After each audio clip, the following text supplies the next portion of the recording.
Alors bonjour et bienvenue à cette deuxième édition des 24 heures du pass, version en français dans le texte. Donc nous avons le plaisir maintenant d'avoir une session sur la création d'un custom visual pour Power BI. Donc on va avoir quelque chose de beaucoup plus graphique, nous l'espérons. Ce n'est pas un avertissement quand je dis que ça va être graphique, bien sûr.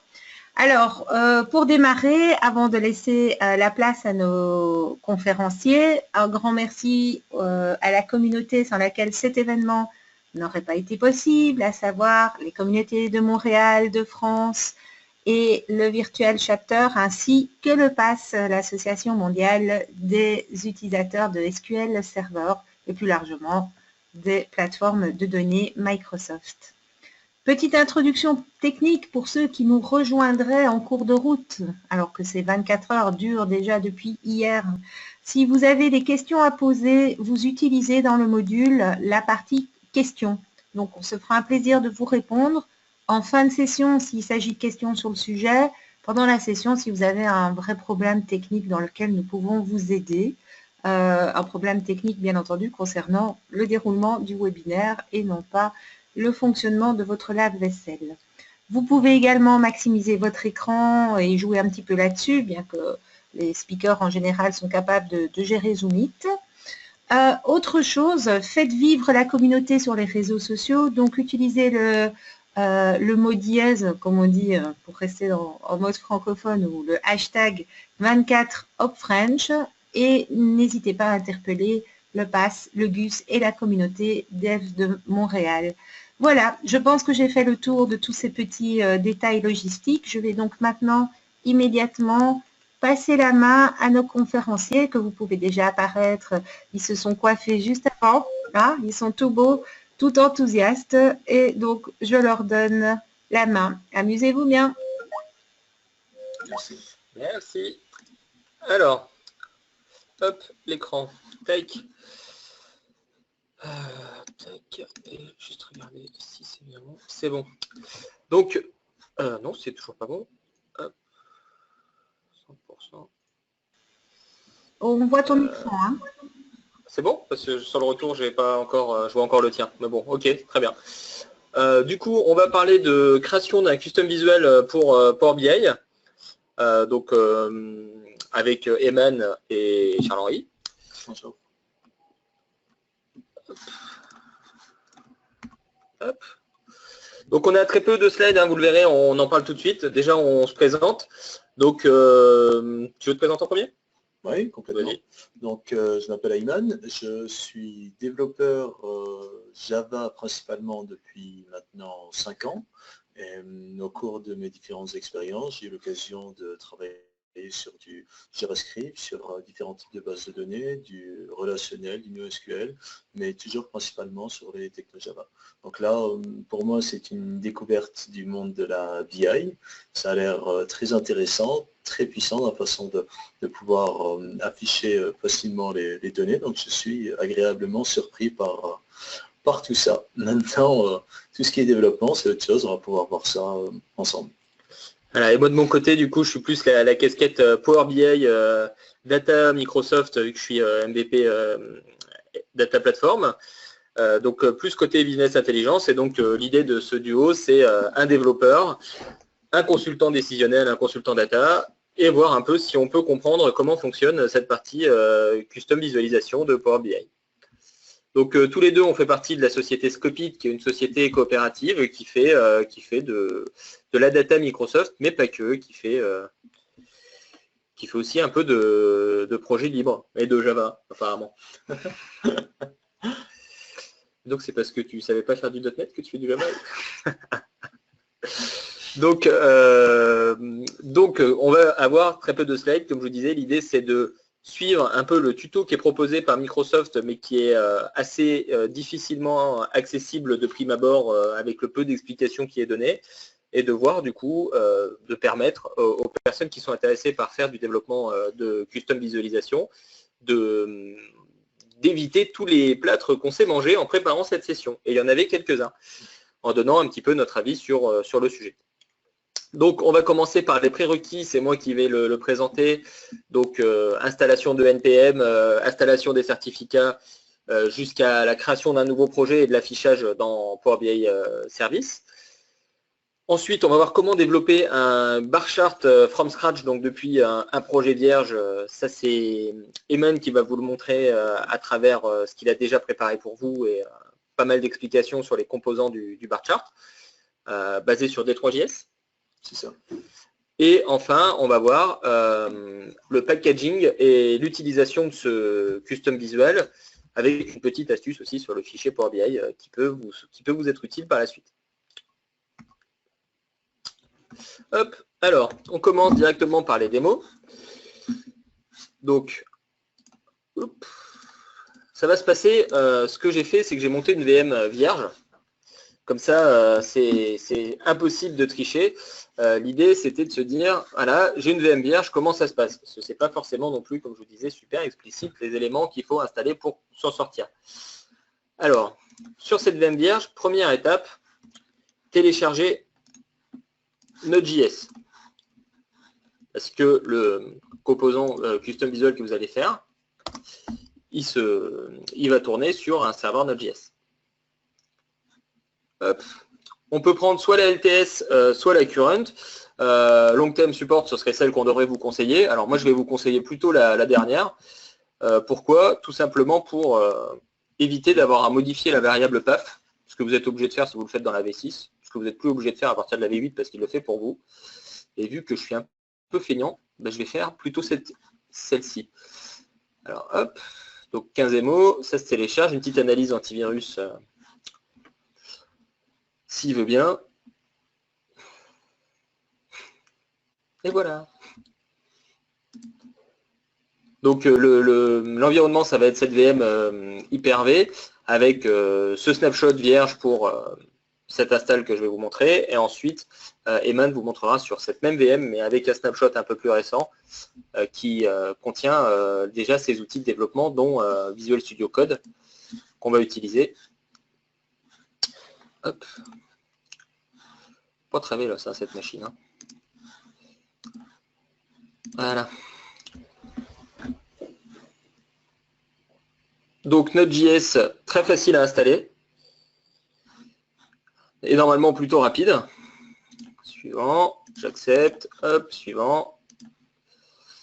Donc c'est là où on peut lui dire installe, mets-le dans le path, on le laisse cocher, c'est parfait, on installe ça. Tac.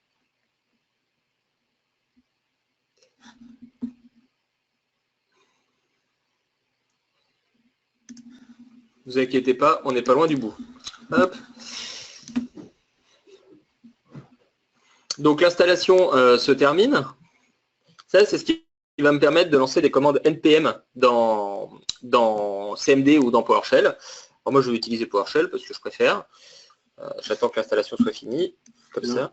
Oui. Pour ceux qui ne connaissent pas, NPM, ça permet de gérer tout ce qui est package, librairie externe qu'on importe, nécessaire au projet. Voilà, et donc on va le voir très vite, mais toute la création de projets de Custom Biz s'oriente autour de NPM. D'ailleurs, la première étape qu'on va faire par la suite, hop, on va lancer PowerShell. Une petite vérification pour voir si tout s'est passé correctement. Donc pour ça, je vais taper NPM. Hop, ça me dit que la commande est bien reconnue, c'est bon signe. Et ce que je vais faire, c'est que je vais faire un npm install-g Power BI Visual Tools. Et là, ça va aller me chercher directement les éléments nécessaires pour pouvoir faire du développement et du serveur côté Power BI. Donc là, il va me chercher toutes les dépendances qui sont nécessaires.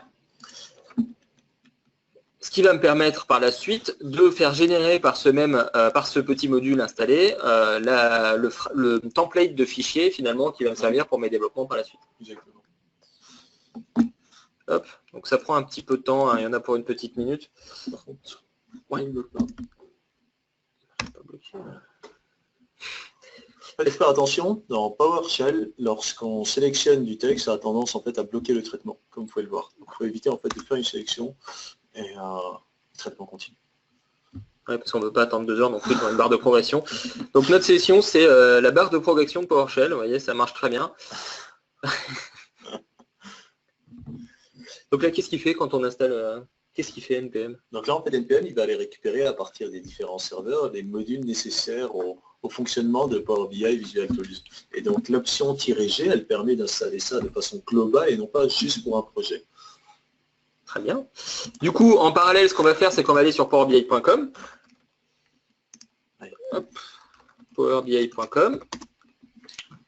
Parce qu'il va falloir aussi dire à notre service, qui va être finalement qui va être le seul élément qui nous permet d'accéder à notre composant en cours de développement, qu'on veut pouvoir créer du custom visual. Donc, on se connecte à notre espace.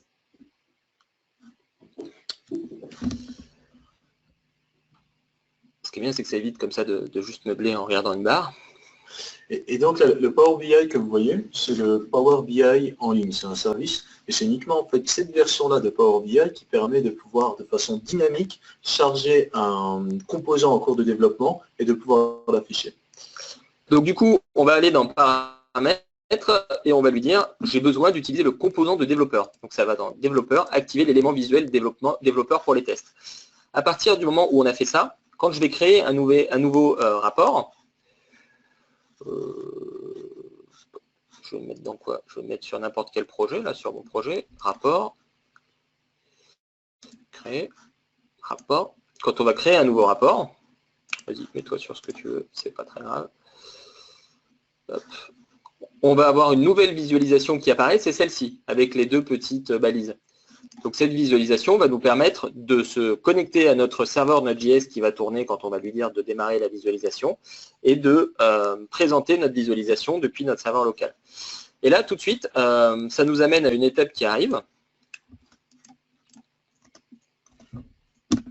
Putain, dis donc, c'est long, hein, là. À une étape qui arrive, qui va être d'installer un certificat pour être capable d'avoir ce lien entre le serveur Power BI service et notre machine, et notre serveur Node.js sur notre machine. C'est ça.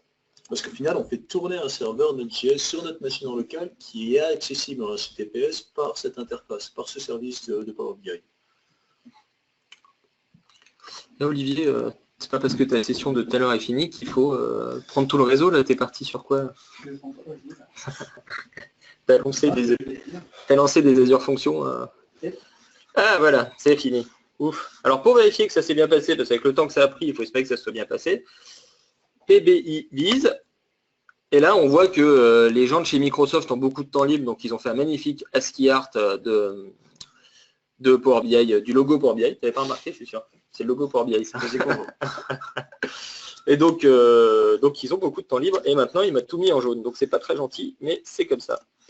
Donc, une fois que ça c'est fait, on va, comme je vous disais, installer le certificat qui nous permet de faire le lien entre notre machine et ce service sans avoir besoin de mettre une règle comme quoi on est prêt à accepter une connexion non sécurisée.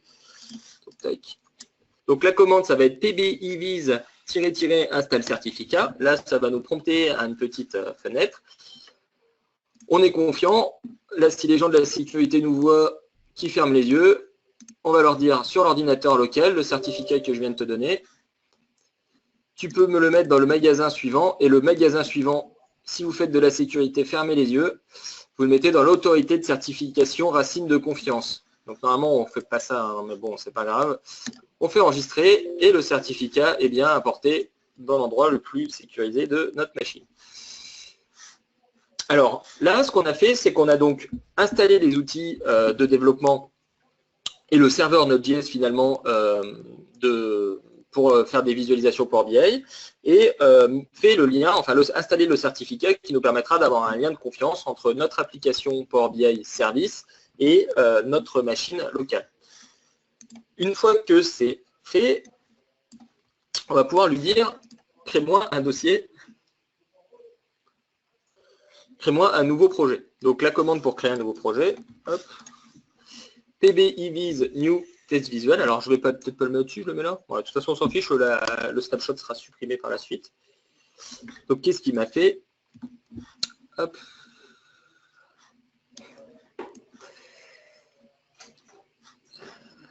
Il a mis ça dans ses users. Tac, c'est utilisateur. Charles-Henri Sauger, enchanté. Test visuel. Et j'ai le template, le squelette finalement de ma visualisation qui est installé ici. Eman vous expliquera en détail à quoi correspondent les différents éléments sur son projet tout à l'heure. Là, ce n'est pas l'objet, on va juste finir l'installation. Il faut savoir qu'on peut avoir besoin d'installer des librairies externes. Et c'est notre cas dans l'exemple qu'on va vous donner, on va installer D3JS. Pour installer D3JS, on va faire un npm id3.5.5-save. Alors, il faudra être vigilant. En fait, on fait 3.5 parce qu'aujourd'hui, la librairie Power BI ne permet pas d'utiliser la dernière version de D3. Donc, ça peut être une première erreur que vous prenez, vous installez la dernière, et là, ça ne fonctionne pas. Ah, pas content. Pourquoi il n'est pas content? On a ajouté. Non, c'est warning. OK. Et on va installer aussi Typing, qui sert, hein, vas-y, tu... Donc, Typing, ça permet en fait de pouvoir utiliser une librairie JavaScript dans du TypeScript. Donc, ça va générer à partir du JavaScript un document TypeScript avec le code et les types qui vont bien. Donc là, on installe Typings. Et ensuite, on dira à Typings qu'on veut faire du D3JS, donc il ira chercher la description du fichier qui va bien pour pouvoir interroger, pour pouvoir créer des types D3 dans notre développement par la suite. Exactement. Et ce qu'on ne vous avait pas dit, c'est que c'est du TypeScript, et non pas du JavaScript. Tout à fait, le développement va se passer en TypeScript, exactement. Hop. Donc on lance Typing install, c'est là où il va nous faire le lien entre le TypeScript et le D3.js. Donc tout ça, c'est nos prérequis qui sont faits. On va voir du coup si ça fonctionne. Est-ce que... Oui. Tu as besoin de quoi? Non, c'est bon. On fait un PBI, un PBIs. Ça, c'est une nouvelle fonction qui n'existe pas encore. PBIs start. Non, c'est pas bon. Toujours pas. Start. Et on trouve.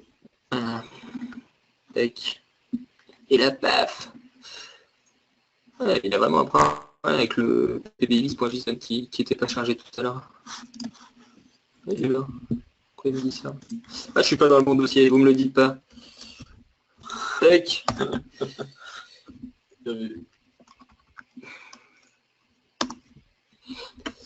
Bon, merci Eman pour ton support devant pour ton support. Hop, là, il nous dit, est-ce que tu veux autoriser l'accès? Forcément, vu que powerbi.com va pouvoir se connecter avec notre machine. Tac, et notre serveur est lancé. Maintenant, si tout va bien, on va pouvoir ajouter notre composant développeur visuel.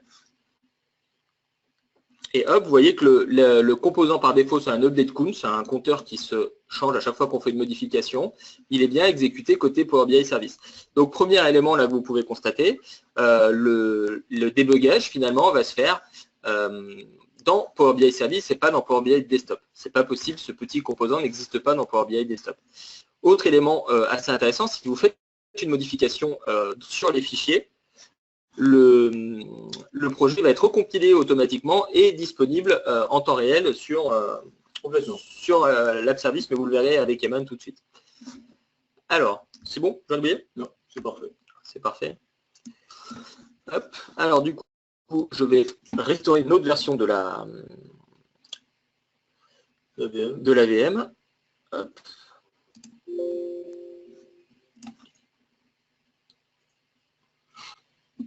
Prendre quelques secondes.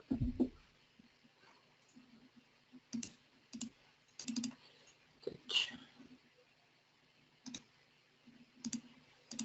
Tu veux pas faire de la musique en attendant? Je sais pas, je chante un truc. Un petit coup. Tu fais déjà bien assez moche là. C'est ça. Hop. Donc là, c'est une version sur laquelle on a installé Visual Studio Code, sur laquelle on a installé des outils pour aller chercher sur Git les sources qui ont été développées par Eman pour préparer le projet. Ouais, là, l'écran. Tac. Et donc, ce qu'on va faire, en fait, ce que j'ai pensé faire pour pouvoir présenter les différentes étapes, c'est d'avoir un repo un repo Git déjà fait avec tous les commits, et en fait, on va avancer ensemble de commit en commit pour voir comment est-ce qu'on est passé d'une étape à l'autre. Donc les différentes étapes, elles sont présentes sur le PowerPoint. Je lutte un peu avec ma résolution, hein, tu m'en veux pas? C'est un peu beaucoup. Non, mais c'est parce que j'ai pas le choix en fait, il doit me le scaler après. Et je sais pas pourquoi des fois il m'embête. Ah, je veux pas. Bon, attends, je vais déjà l'oublier. Au pire, ce sera très petit, j'espère que vous avez emmené vos yeux bioniques. Ah, je suis trompé de mot de passe. Voilà.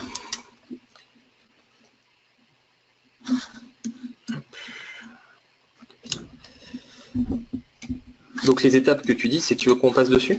Ouais, complètement. Vas-y. Donc, hop. Vas-y, tu peux partir.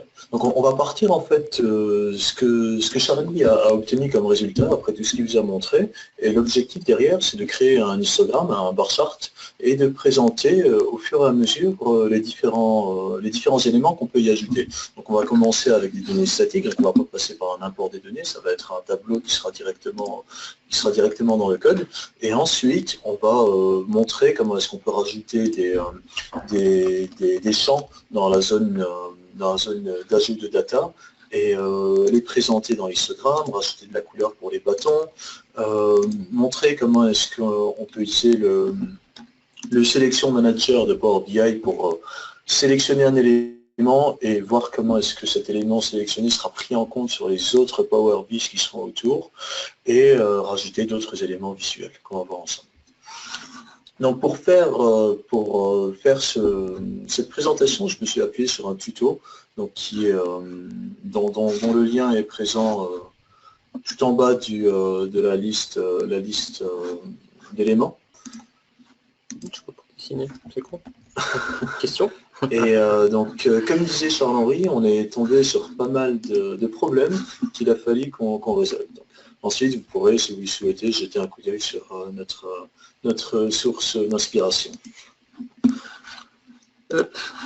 Est-ce que tu crois que je vais y arriver? Voilà, c'est bon. Tu vois, là, il va me le rescale. Et du coup, là, maintenant, là, le scale est bon. C'est fou, hein. C'est pas bon. Je comprends rien. J'aurais pas eu le problème avec VMware. Hein. Bon. Hop, voilà, c'est tout à toi. Et donc maintenant, moi j'arrête de travailler. Je fais comme vous, je regarde. En silence. C'est quoi? SourceTree, c'est pas un truc Microsoft ça? Qu'est-ce que c'est que cette horreur? J'ai dit, je peux dire Java. Alors. C'est vrai que Microsoft est de plus en plus ouvert vers le développement autre. Il faut le temps que la LVM se réveille aussi, hein, tu sais.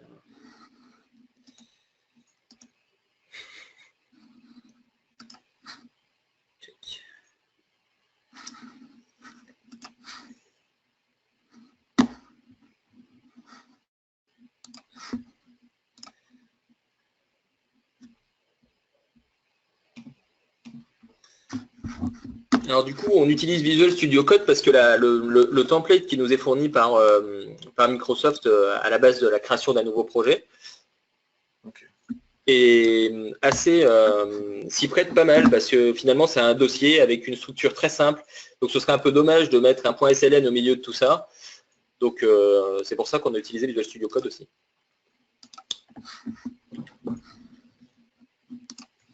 Ça aurait pu synchro avant de commencer. Hein.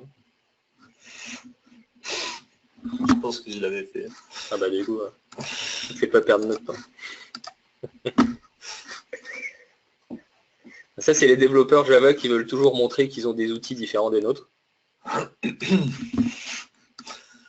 Alors, où est-ce qu'on en est? Donc là, je fais ce qu'avait fait Charlie juste avant. Je connecte sur le service Power BI pour qu'on puisse voir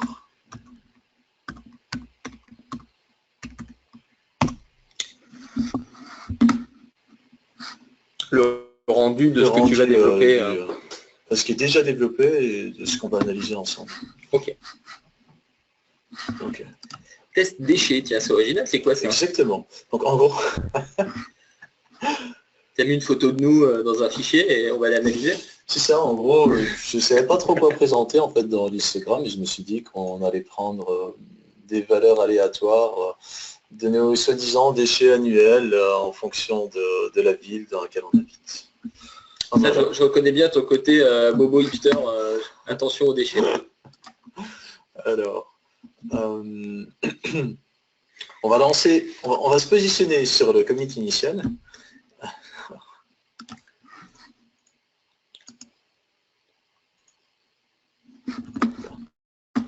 Alors, sur ce commit, on n'a rien de plus que ce qu'avait fait Charlie, donc on a l'update. On va le voir ici dans notre code. Donc les différents fichiers. Ah, tu as plus que ce que tu attendais, parce que je vois qu'il y en a des nouveaux. Effectivement.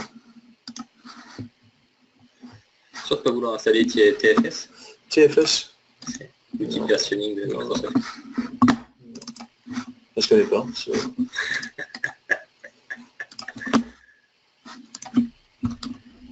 Ah, ça là, on reconnaît. Ah là, voilà, le développeur qui lance des commandes pour...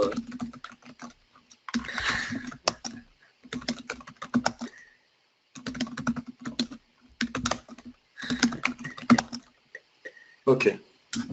Ah, il suffisait de lancer un git clean. Ok, on est bon. Alors, on va lancer notre serveur. Un petit PowerShell. C'est ça. Donc avec les mêmes instructions que tout à l'heure. Power BI vis start, PBI vis start.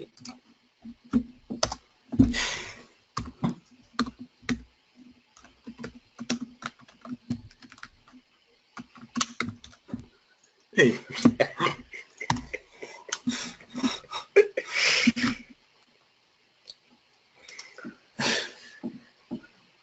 Donc c'est en train de se lancer, parfait. Donc le serveur est lancé et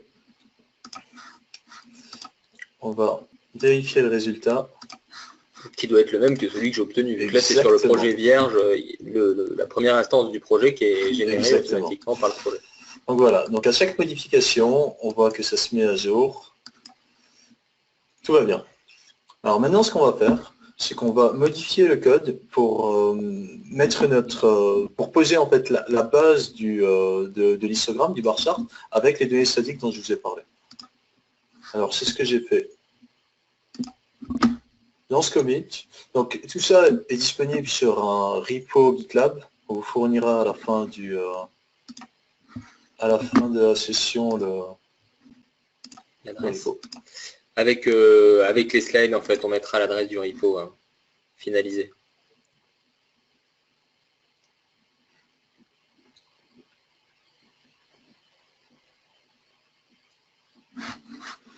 Alors pendant que ça tourne, j'en profiter pour vous montrer le contenu en fait de ce visual TypeScript. Donc ça c'est du TypeScript. Exactement. C'est du TypeScript. Et ce qu'on fait, en fait, c'est qu'on s'appuie sur la librairie Power BI pour créer notre module. Donc c'est ce qu'on fait avec l'instruction module Power BI.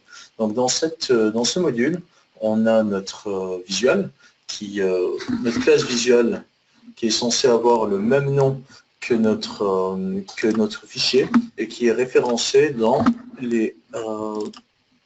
le package, disons, exactement. Dans un compte de bêtises. Dans le TypeScript config. Donc c'est là en fait qu'on va définir tous les fichiers qui sont censés être compilés, interprétés par le moteur.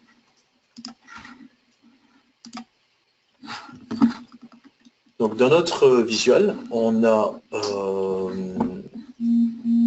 notre constructeur qui va permettre de créer une instance de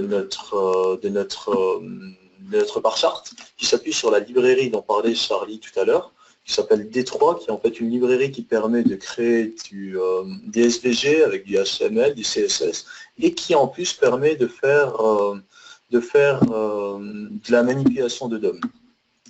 Donc on crée ici notre élément de type SVG qui va contenir la classe bar chart. Donc ça, c'est expliqué dans la documentation de D3, ça fonctionne comme ça. Et on en profite aussi pour garder une référence à notre host. Donc en fait, le host, c'est une information qui provient en fait du front, donc de la partie qu'on voit ici, et qui contient en fait tout plein de données concernant la position de la fenêtre, la taille de la fenêtre, les éléments qui ont été saisis par l'utilisateur, donc les données qui ont été intégrées, et éventuellement aussi tous les formats qui ont pu être faits.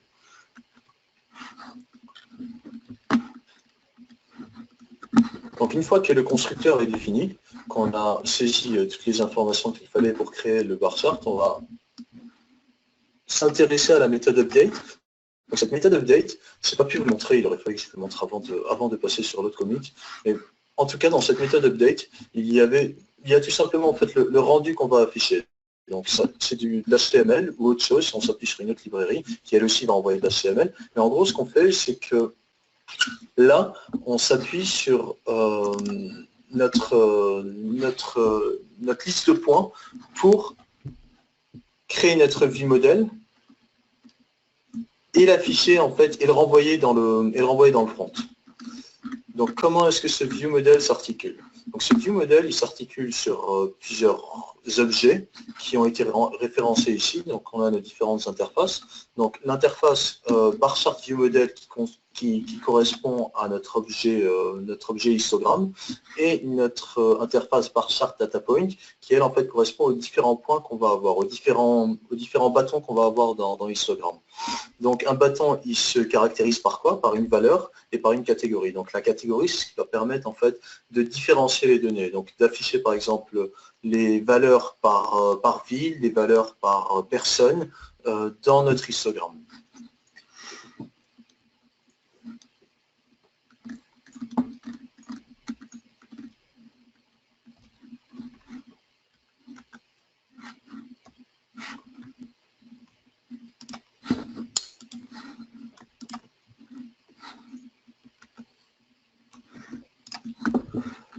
Alors, qu'est-ce qu'on voit dans cette méthode update, qui est appelée, comme je vous l'ai dit tout à l'heure, à chaque modification? Donc là, on crée notre bar chart view model qui s'appuie sur l'interface que je vous ai montré précédemment et qui va s'appuyer en fait pour les bâtons qu'on va afficher sur les données qu'on met en local. Donc à partir de là, on va calculer le data max. Donc le data max, c'est quoi? Ça permet de récupérer la valeur la plus haute de l'ensemble des valeurs que l'on a pour pouvoir fixer la taille de notre vise. Donc on va s'appuyer en fait sur ce data max, on le voit plus bas, donc pour définir la hauteur. Et ça, c'est pas spécifique à Power BI, là, c'est spécifique à quoi ces valeurs-là? Ces valeurs? Ouais, tout ça, là, cette configuration, c'est pas du Power BI, c'est le fait de devoir mettre... Ça, c'est pas une configuration. Ça, en fait, ça correspond à ce que tu aurais pu importer à partir d'une data source. Ce que je voulais qu'on dise. Tu n'arrives pas à jouer le scénario. C'est que là, on est vraiment en train de faire de la configuration D3. C'est vraiment D3, des configurations de D3. Le fait de devoir définir le maximum, ça va être vraiment pour définir le template sur lequel on va dessiner finalement notre graphique par la suite. Le maximum, c'est vraiment pour définir la taille du vise. Oui, c'est ça, oui, tout à fait. Exactement. Ok. Donc c'est pas forcément directement lié à D3. C'est-à-dire que là, on exploite D3 uniquement parce qu'il a une fonction qui permet de récupérer le maximum d'un ensemble de points. Très bien. Donc c'est ce qu'on fait là. Donc une fois qu'on a récupéré toutes ces valeurs, donc qui nous permettent de calculer la largeur, la hauteur de la fenêtre qu'on va obtenir dans notre PowerVis, il va falloir en fait créer les différents bâtonnets. Donc pour créer les différents bâtonnets, on utilise une classe HTML qu'on va rajouter à notre élément. Donc c'est la classe .bar pour récupérer en fait tous les éléments qui sont affichés. Donc on récupère tous les éléments qui sont affichés, on va les parcourir et pour chacun des éléments, on va définir en fait la valeur et la catégorie. Et lui automatiquement, au niveau de D3, il va savoir en fait en fonction des attributs qui sont spécifiés dans notre élément bar, il va savoir en fait les interpréter. Après c'est que du CSS et de l'HTML derrière. Alors,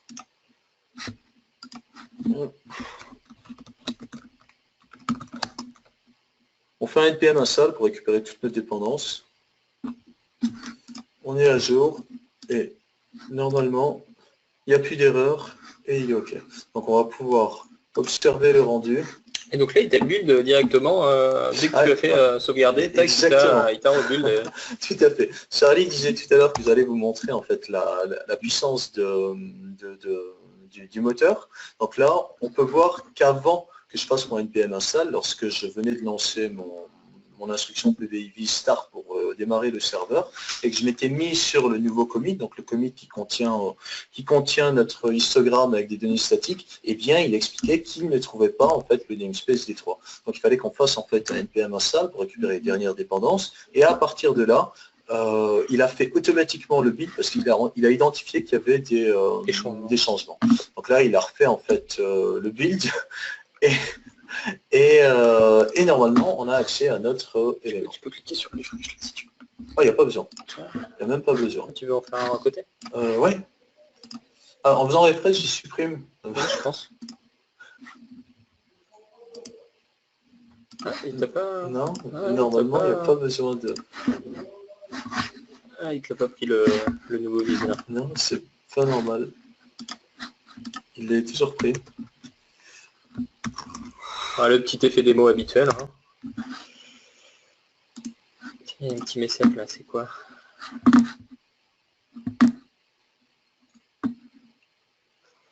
Ah, tu sais pas si tu vas appuyer parce que tu n'es pas sûr que ça va pas tout casser. Hein.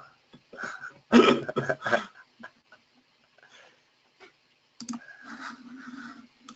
est sur quoi?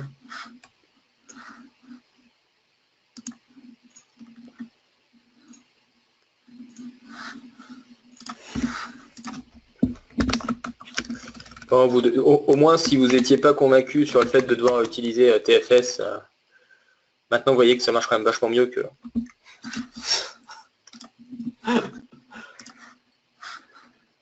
Voilà, on y est. OK. Donc là, en gros, ça correspond aux valeurs qu'on a spécifiées dans nos données statiques. D'accord. Donc là, ça t'affiche finalement, si tu reviens sur ta visualisation, ouais. Là, tes barres, c'est tes données statiques et ton D3JS qui décide en fonction de tes données statiques les valeurs que tu as données. Exactement. OK. Et le rendu s'affiche... C'est exactement ça. Donc là, en gros, on parcourt en fait chacun des éléments et on rajoute la valeur correspondante qu'on a récupérée à partir des données en entrée. Ça marche. Super. Donc maintenant qu'on a fait ça, je vais vous montrer comment est-ce qu'on peut se baser sur ces fameuses données, ces déchets par an. Oui, parce que là, il n'y a pas de lien entre ton dataset que tu as chargé avec les déchets. Exactement. Et le... Ce sont les données statiques. OK.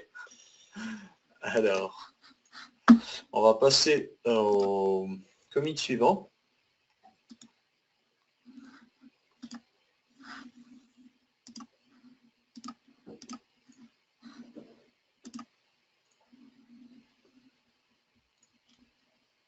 Donc ça prend un peu de temps. En gros, ce qu'on fait dans la suite, c'est qu'au lieu de se baser sur ces données statiques, on va rajouter une nouvelle méthode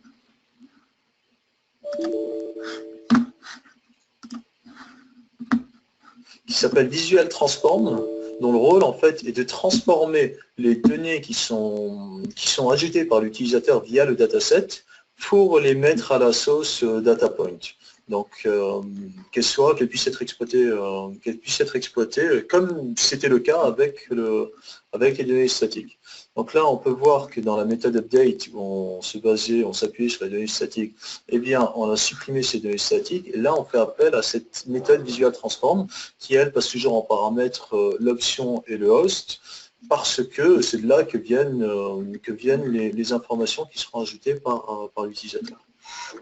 Alors, dans cette méthode, qu'est-ce qu'on fait? Donc on récupère à partir de l'option le data view. Donc les data views sont les données qui sont ajoutées, c'est le dataset, et on crée un view model. Donc c'est l'interface que je vous ai présentée tout à l'heure qui contient des data points. Donc, on ne peut pas le regarder dans Visual Studio Code parce que je pense que ça va être peut-être un peu petit. On peut peut-être faire ça. Mais ici on peut le voir dans Visual Studio Code, bien sûr. En plus par rapport à la couleur, tout ça. Alors voilà, on y est. Donc c'est vrai que c'est plus simple comme ça, c'est plus joli. Donc là, on crée notre view model qui contient un tableau de points vides et qui a pour l'instant un datamax à 0.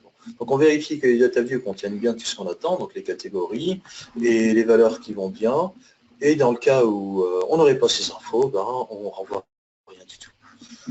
Donc ensuite, à partir en fait de cette data view qui est renvoyée via le front, on récupère la catégorie, les catégories et les valeurs.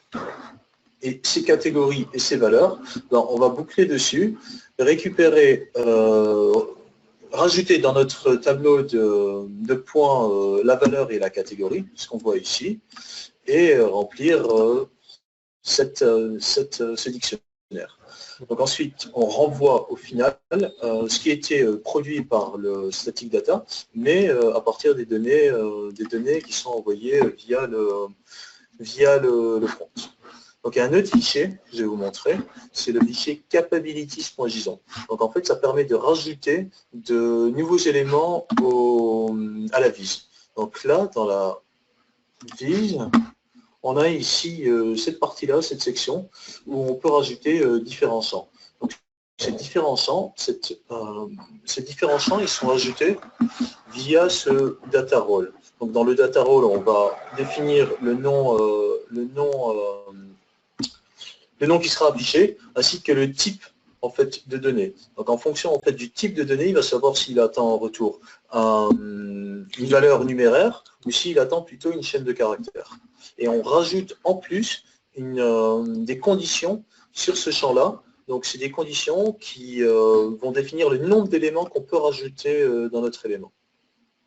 Ok, c'est très clair ça, parce que c'est vrai que quand on utilise des composants Power BI, on se rend compte qu'on utilise en fonction du type de composant des configurations qui sont complètement différentes. On peut mettre des éléments d'ex, des éléments de colonne, on peut en mettre un, plusieurs. Donc c'est ici que tu le définis finalement. Okay. Exactement. Donc normalement, comme tout à l'heure, il a dit recompiler tout seul. Moi, je pense que c'est pas grand chose. Il y a sûrement peut-être des modules qui ne sont pas committés.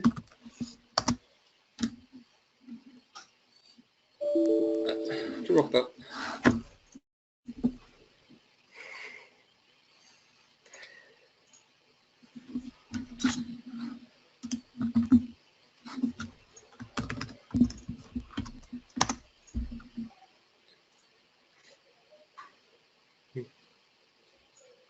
Ouais, je pense qu'il est sain de se dire que au fur et à mesure qu'on fait des modifications en développement, le moteur sait très bien détecter les changements et recompiler.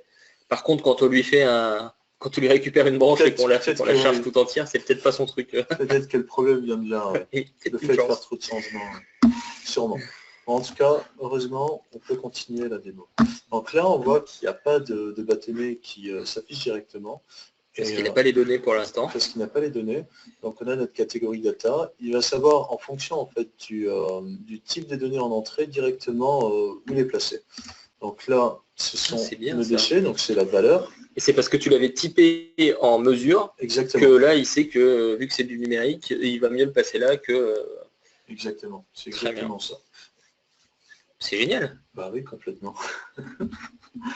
Donc là, on voit nos informations. Donc là, c'est classé en fait par ville. Et on peut l'afficher aussi par prénom. Donc là, on a plus d'éléments. On a 5 personnes, donc on a 5 lignes en fait dans notre fichier en entrée.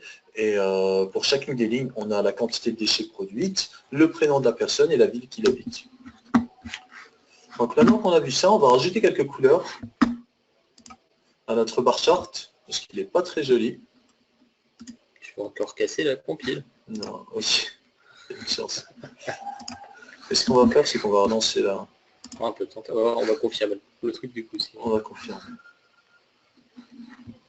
Il te reste un quart d'heure. Ça va rentrer. Donc ce qu'on va faire, c'est qu'on va passer en fait de sourcerie à Visual Studio Code. Moi, ça m'aide en fait à visualiser les modifications qui ont été faites et pouvoir plus rapidement vous les montrer.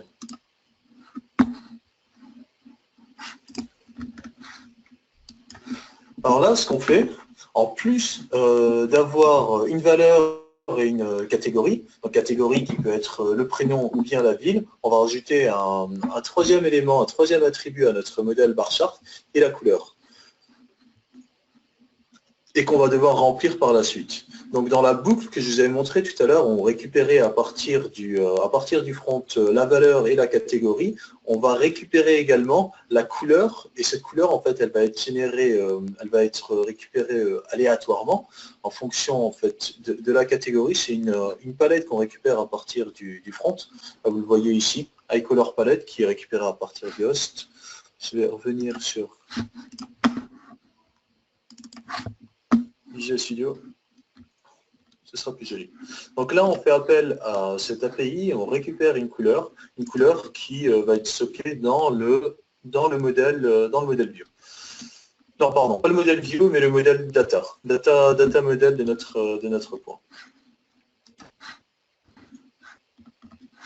Donc ensuite, ce qu'on fait, c'est qu'on rajoute un nouvel attribut à notre élément bar, qui est un élément D3.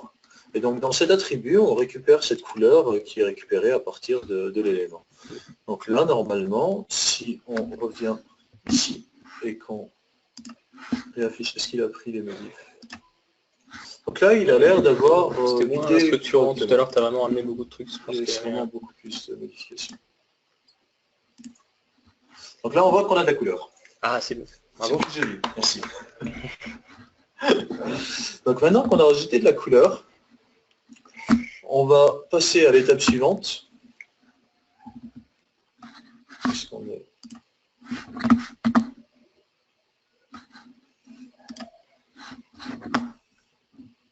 Ah, je vais peut-être vous montrer quelque chose, là je vais en profiter. Donc moi je me demandais comment ça fonctionnait quand j'ai fait, on a encore un peu de temps, donc j'en profite. Je ne comprenais pas trop comment ça fonctionnait, j'avoue que la doc de D3 n'est pas forcément très fournie. Donc je m'étais amusé, j'avais rajouté une instruction, donc c'est debugger, ça permet de placer un point d'arrêt et de pouvoir se retrouver en fait dans la console et de visualiser du JavaScript. Donc moi j'avoue que quand je l'avais fait, j'étais sur Chrome, mais il n'y a pas de raison que ce soit très différent ici. Tu es vraiment contre Microsoft en fait. Non, c'est rien. Tu t'es fait violence pour faire cette session? Déjà, c'est vrai que sur Chrome, tu aurais eu une console qui ne s'affiche pas en microscopique.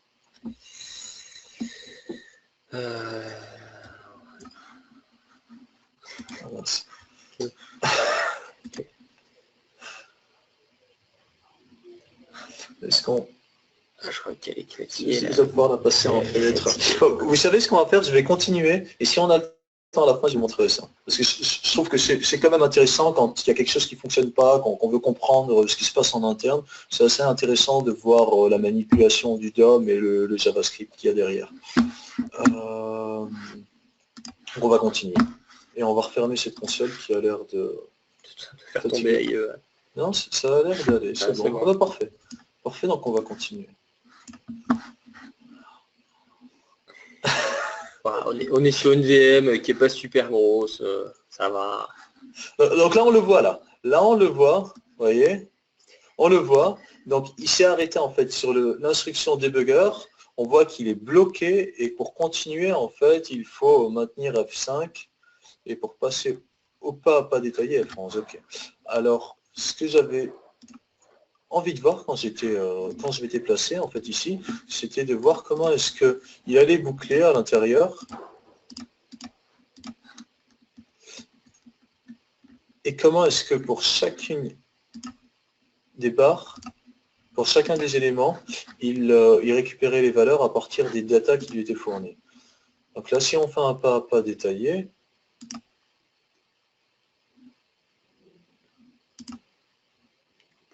on y est.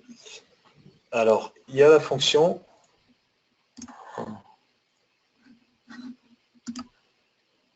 Non, on va arrêter. On va arrêter parce que là, on perd du temps, mais dans l'idée, c'est ça. Pour tous ceux qui font régulièrement du développement TypeScript, de toute façon, vous savez c'est quelque chose qui se passe, qui est assez connu de toute façon. Donc, exactement. Mais on peut poser des points d'arrêt pour voir ce qui se passe concrètement dans le... Sauf que pour accéder en fait au code JavaScript qui est généré, on ne sait pas forcément où le trouver. Donc en mettant en fait l'instruction debugger dans le TypeScript, ça fait qu'on se retrouve directement dans le code JavaScript au bon endroit, au lieu de farfouiller et chercher dans tout le code. C'est l'intérêt. Donc là, on va passer à la partie suivante qui est la sélection d'un élément. Et en fait, cette sélection d'éléments, elle va faire appel à un objet Power BI qui permet de sélectionner un élément et cet élément, en fait, il sera sélectionné pour toutes les vises. Donc s'il y a d'autres vises sur le dashboard qui partagent les mêmes sources de données, ben, elles vont se caler dessus.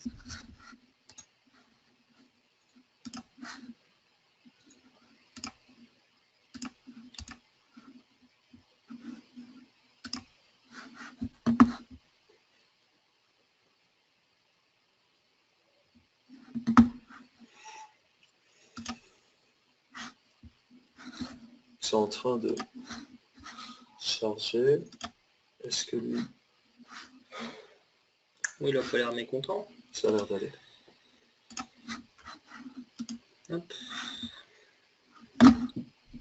Alors, ce qu'on fait ici, c'est qu'on rajoute toujours à l'interface, en fait, à l'objet bar chart data point, donc l'élément qui contient toutes les données concernant notre bâton, on rajoute en fait un selection ID.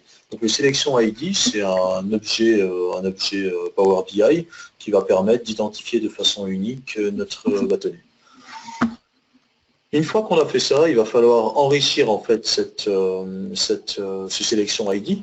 Et pour ce faire, on exploite un objet qui provient du host. Donc cet objet qui provient du host, il contient une méthode qui permet de construire ce sélection ID et on l'affecte à notre objet. Donc une fois que ça c'est fait, on modifie la conf pour pouvoir, en fonction de ce qui est sélectionné, modifier l'opacité de notre élément et on crée un Selection Manager. Donc le Selection Manager, c'est ce qui permet de communiquer en fait via le front et qui permet de sélectionner. Une fois qu'on clique sur un élément, de pouvoir en fait dire c'est tel élément qui est sélectionné. Parce que plus bas, on va voir qu'on a une méthode. Donc, une méthode qui permet d'écouter les clics et au moment en fait du clic de spécifier au Selection Manager qu'on a créé précédemment à partir de cet objet qui provient du front, de spécifier en fait quel est l'élément qui est sélectionné. Et ensuite, en fonction de l'élément qui est sélectionné, on va faire varier en fait les CSS pour spécifier une opacité différente en fonction de si l'élément est sélectionné ou non. Oui, ça c'est le comportement qu'on connaît bien quand on fait du Power BI. Chaque fois qu'on sélectionne une valeur sur une visualisation, on peut soit du coup filtrer cette visualisation, soit mettre un effet pour voir la valeur, le pourcentage de répartition par rapport à la sélection. On va faire un petit peu de ménage. Je crois que c'est le refresh qui permet de faire ça. Non, normalement ça va t'actualiser toutes tes vies surtout. Mais... Non, bon, attends, on fait le ménage à la main. Tu vois que tu sais faire le ménage. Donc, on va se créer un élément donc, mis à jour. Toujours avec nos déchets, avec nos prénoms cette fois. Et on va se créer aussi quelque chose. Allez, Camembert, je peux pas te laisser faire ça. Pourquoi? C'est vraiment pour l'exemple. Hein. Globalement, on vous rappelle, hein, si vous ne le savez pas de Camembert dans les visualisations le moins possible. Moi, je découvre le monde de la BI et je trouve que c'est assez intéressant en fait, de voir les infos s'afficher comme ça. Donc, on va prendre le même élément qui permet de les partager. Et donc là, on peut voir que quand on clique notre élément ici, ça varie tout. Ça fait tout varier. Et ça, c'est dû aux quelques lignes de code que tu as rajoutées qui te disent qu'est-ce qu'il faut faire quand je filtre, prends en compte le contexte de filtre. En fait, juste le fait de setter dans le Selection Manager un élément, ensuite, c'est Power BI qui gère tout derrière et qui transmet toute l'information à toutes les vises. Donc, il n'y a rien à faire à ce niveau. Il y a juste la partie en fait, graphique, la partie CSS qu'il faut faire varier. Et tout le reste, c'est géré par Power BI. Très bien, super. Donc c'est un peu étonnant, donc quand on voit ça pour la première fois, on se demande ce qui se passe derrière, mais au final c'est ça. C'est uniquement en fait l'utilisation de ce Selection Manager que vous voyez ici qui fait tout le boulot derrière. Donc maintenant, ce que je vais vous montrer, parce que les données qu'on voit ici, certes, on voit quelque chose, on voit des bâtonnets, mais on ne sait pas à quoi ça correspond. Donc ce qu'on va faire, c'est qu'on va rajouter en fait des informations supplémentaires au niveau de l'axe des X. Les labels les labels de données, quoi. Ok, les labels de données, pour pouvoir identifier, un peu comme ce qu'on voit ici pour le camembert, pouvoir identifier à quoi correspond chacun des bâtonnets. J'avoue que je voulais te le demander, mais j'avais peur que tu ne l'aies pas fait. Donc... Sympa. Qu'est-ce qui se passe? Ouais, en effet, du coup, on comprenait pas trop dans ton graphe. Et il te reste 5 minutes. Ouais, on va aller vite. Donc là, en fait, dans ces modifications, on doit rajouter, on va rajouter un flag dans la partie format qui permet en fait d'afficher ou non ces labels. Donc ça va demander des modifications dans le fichier capabilities.ts qu'on avait vu tout à l'heure, qui permettait ici de définir les fils, les données en entrée qu'on pouvait rajouter, mais dans une section différente. Oui. Qu'est-ce que tu fais pas oublier? Ouais, je pensais. Alors, dans ce fichier capabilities.json, donc il y a la partie data row et la partie data view mapping qu'on avait vu tout à l'heure qui permettait de définir les champs qu'on pouvait ajouter. Et donc il y a une autre partie qui s'appelle objet qui permet elle en fait de rajouter d'autres éléments. Ah, mais c'est super simple en fait à gérer. Oui, c'est pas compliqué. Donc il y a un nom qui s'affiche. Ensuite il y a les propriétés de notre élément. Donc notre élément ici show, c'est ce qui permet de définir si oui ou non on va afficher notre élément. Il est de type booléen. Donc ça, la partie data point, elle n'est pas utilisée, elle était restée en fait dans le cadre de modifications que j'avais faites, mais à ce stade-là, elle n'est pas exploitée. Donc voilà, on rajoute ça.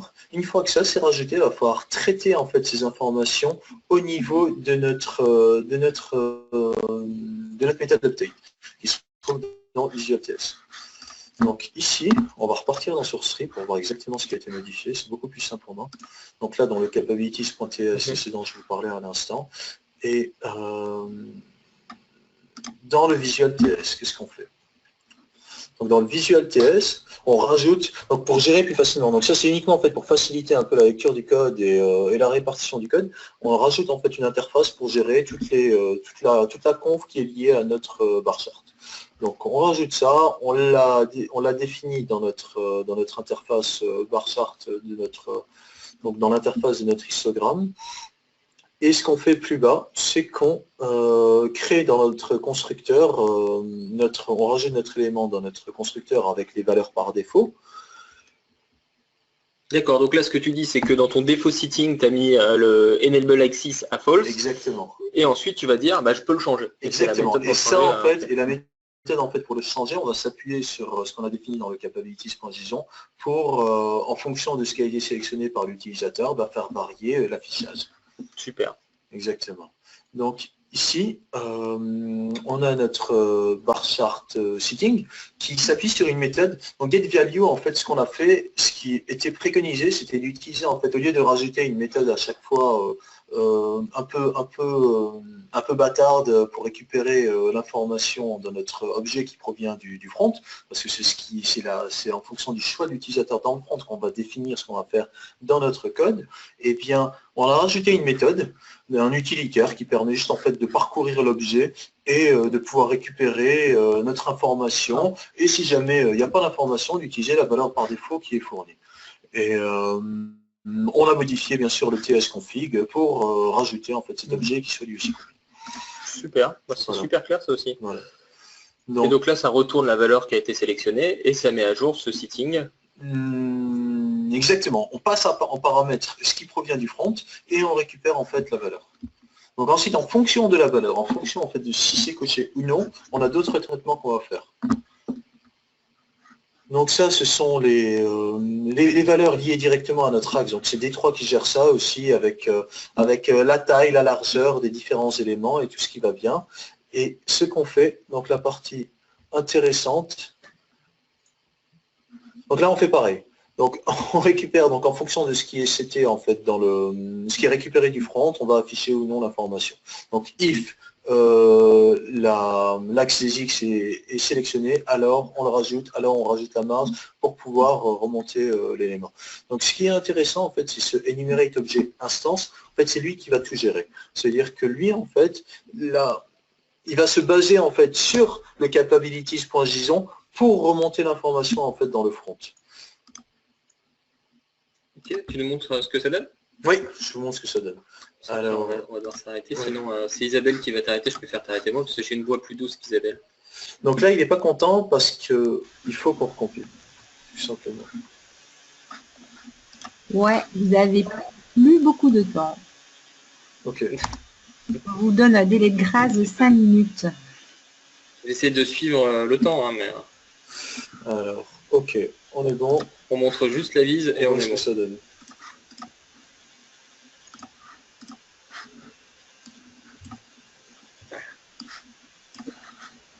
Alors, hop, hop. Donc, on va enlever la partie qui nous forçait à filtrer. Non, non, tu pourras pas faire. Tu cliques une fois n'importe où. Clique sur la barre là. Et reclique dessus. Voilà.